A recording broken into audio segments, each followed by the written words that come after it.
Ako po si Gwen, 28 years old. Walang anak at hiwalay na sa asawa. Sa madaling salita, single na po ako. Nandito po ako ngayon para ibahagi sa inyong lahat ang istorya ng buhay ko. Mag-uumpisa akong magsalaysay nung 20 anyos pa lang ako. Ganito po, nag-umpisa ang kwento ng buhay ko. Gwen, anak, ano tong nababalitaan ko? Nakikipagkita ka daw dun sa lalaking kilalang adik dito sa ating lugar. Si Roldan.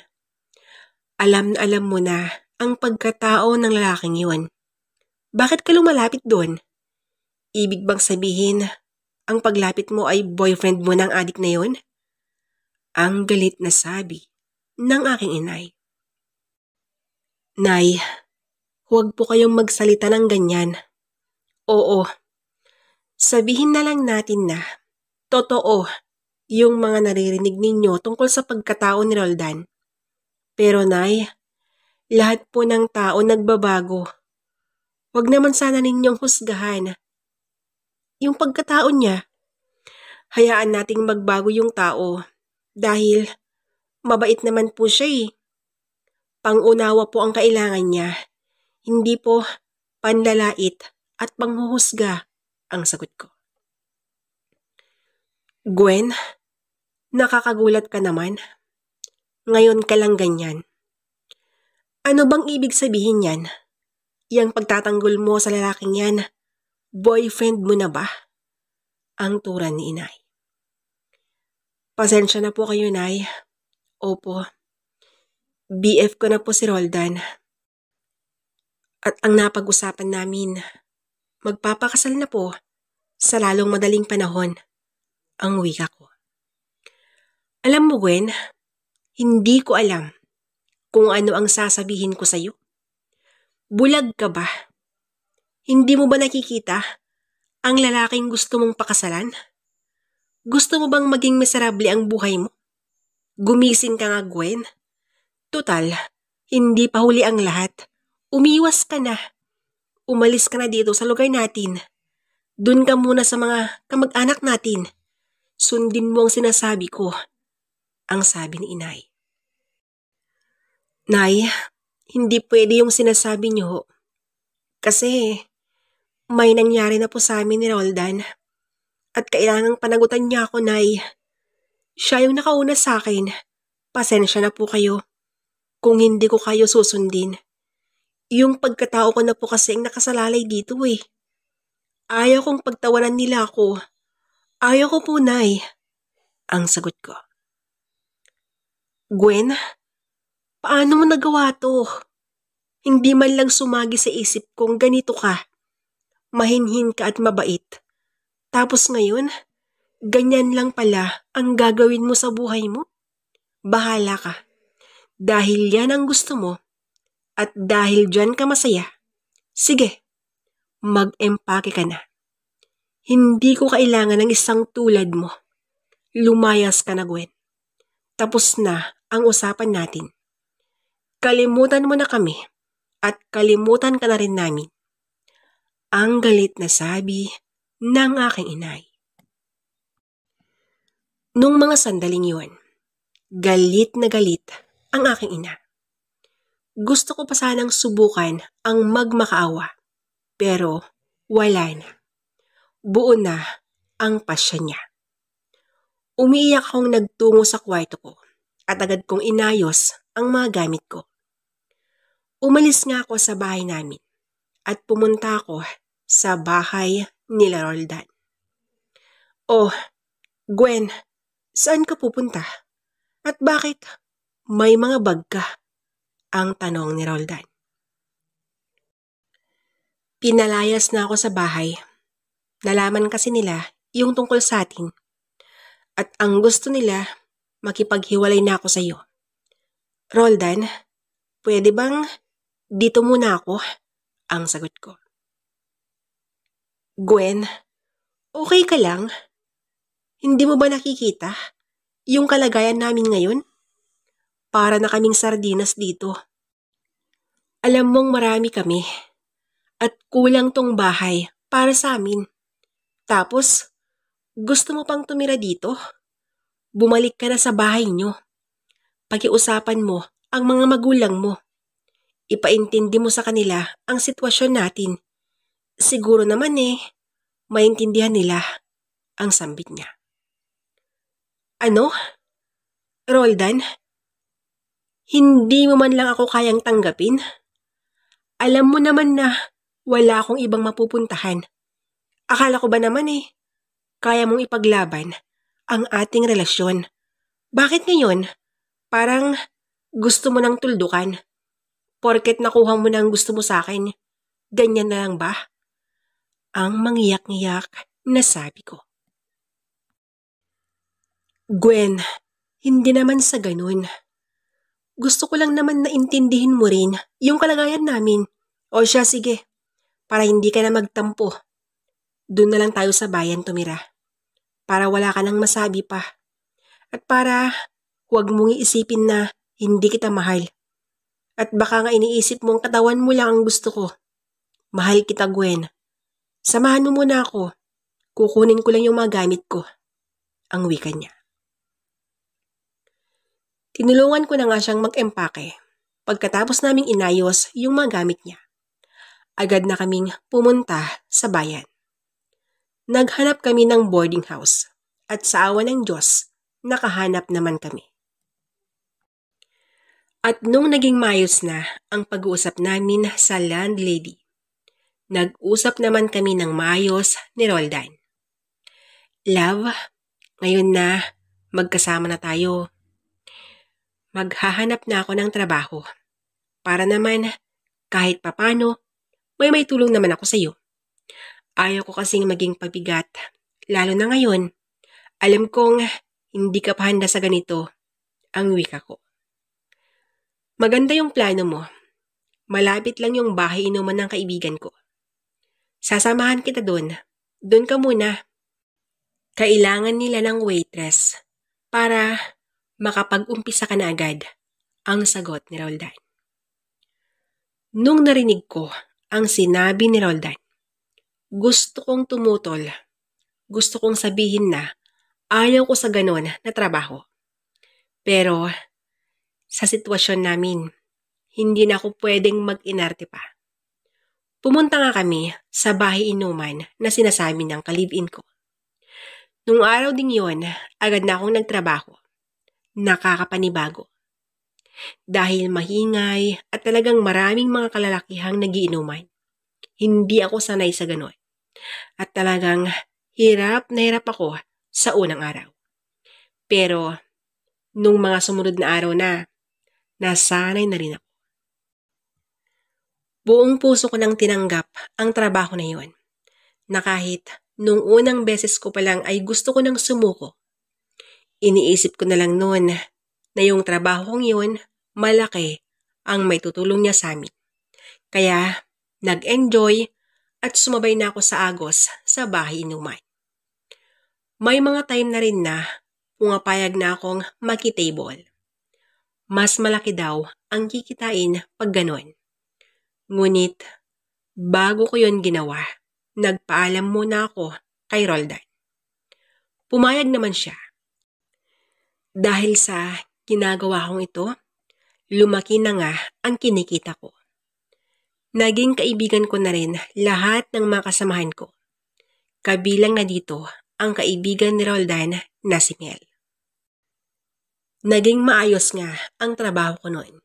Samantalang si Roldan naman, on call yung trabaho niya. Mekaniko kasi ito. Malaki din sana ang kikitain niya kung mag-focus.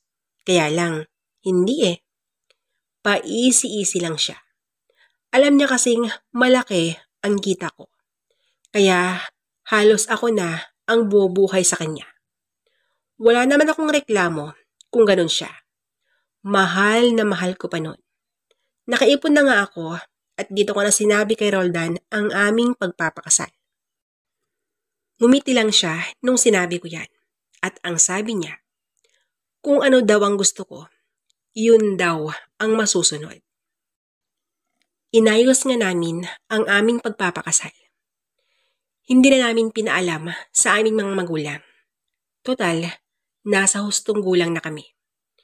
Pagkalipas ng ilang buwan, nagpakasal na nga kami ni Roldan. Naging maayos naman ang aming simpleng kasal. Kaya lang, marami sa mga kaibigan ni Roldan ang hindi dumalo. Pagkalipas ng isang linggo, mula nung kinasal kami, nag-set sila ng araw para sa second celebration daw ng aming kasal. Hindi na ako tumutol sa kagustuhan ni Roldan. Hinayaan ko na lang ito. Hanggang sa dumating na nga ang araw na napagkasunduan nila. Maraming mga bisita at nung araw na yun, hindi na ako pumasok sa trabaho. Ako na kasi yung nag-asikaso sa kanila. Maraming bisita ang nagsidatingan. At ang labis kong ipinagtataka, hindi ko kilala ang mga iba. Gusto kong magtanong sa asawa ko, pero hindi man lang ako makakuha ng pagkakataon para kausapin siya. Hinayaan ko na lang sila. Pagsapit ng hating gabi, dito na ako kinabahan. Yung isang kaibigan kasi niya, pumunta siya sa kusina. Habang nagluluto ako ng pulutan nila, Mrs. Beautiful, hindi pa ba tapos yan? Ang tanong niya. Malapit na to, pakisabi na lang sa asawa ko. Ang sagot ko. Ganun ba? Patingin nga. Mukhang matagal pa yan, Mrs. Sexy. Paano yan? Wala na kaming pulutan. Ano kaya kung ikaw muna ang pumunta doon? Para naman may mapulutan kami. Ano, Mrs. Maganda, papayag ka ba? Ang sabi nito. Bastos, walang hiya ka. Ikaw na nga tong pinapainom ng asawa ko. Ganyan ka pa magsalita. Humanda ka ha. Sasabihin ko to sa asawa ko. Ang galit na wika ko. Iniwan ko na nga ang niluluto ko. Pati na rin yung lalaking nambastos sa akin. Roldan, pwede ba? Itigil nyo na yan at kausapin mo nga yung kaibigan mo. Lasing na siya. Hindi na niya alam ang mga sinasabi niya. Kausapin mo yun bago pa magdilim ang paningin ko. Baka ano pang magawa ko sa kanya. Ang sabi ko sa asawa ko. Mrs. Beautiful, hindi ako lasing. Ikaw naman. Pare, paano yan? Ayaw naman pala ng asawa mo. Ang sabi mo kasi, gusto rin niya. Bakit ngayon, umaayaw na? Ang tapang ha? Ang sabi ng lalaking nasa likuran ko na. Yung lalaking nambastos sa akin. Gwen, halika. Umupo ka dito sa aking tabi. Bakit ka naman ganyan? Huwag mong sirain ang moment namin ng mga kaibigan ko. Isipin mo ha. Sinunod ko lahat yung mga gusto mo. Sana, kahit ngayong gabi lang, Gwen, pagbigyan mo din ako. Ang wika ng mister ko. Pagbigyan? Anong ibig mong sabihin, Roldan? Ang nagtatakang tanong ko sa kanya. Pagbigyan, ang ibig sabihin nun, sumabay ka sa trip namin. Sumayaw ka dito sa aming harapan. At ang gusto namin, walang sagabal sa katawan mo ha. Huwag kang mag-alala, maraming perang mga kaibigan ko. Sige na, gawin mo na Gwen. Sayaw na Gwen, sayaw na. Ang turan ni Roldan. Isang sampal ang pinakawalan ko at dumapo yun sa mukha ng asawa ko. Walang hiya ka. Hindi ko lubos maisip na magagawa mo to. At kaya pala malakas ang loob tong lalaking to na pumunta sa kusina at bastusin ako. Yun pala, Binugaw mo na ako. Ito ba ang gusto mo? Sige, kung ito ang gusto mo, pagbibigyan kita. Tatandaan ko lahat yung mga pagmumukha ninyo at hintayin nyo ang paghihiganti ko. Nagtawanan silang lahat dahil sa mga sinabi ko. Nanlilisik ang mga mata nila. Tiningnan ko lahat yung mga nakalagay sa lamesa. Natakot ako at nagulat nung nakita ko ang mga nagkalat na ipinagbabawal na gamot. Kaya pala nagawa yun ng asawa ko. Nakatrip pala siya. Dahil sa mga nakita ko, may plano na ako. Yung plano kong yun, alam kong katawan ang magiging kapalit nun. Sumayaw nga ako sa kanilang harapan. 8 sila. Alam kong nakahay na silang lahat. Iba na kasi yung mga galawan nila habang sumasayaw ako. At ang pinakamasakit na nangyari, isa sa mga kaibigan ng asawa ko ang humila sa akin.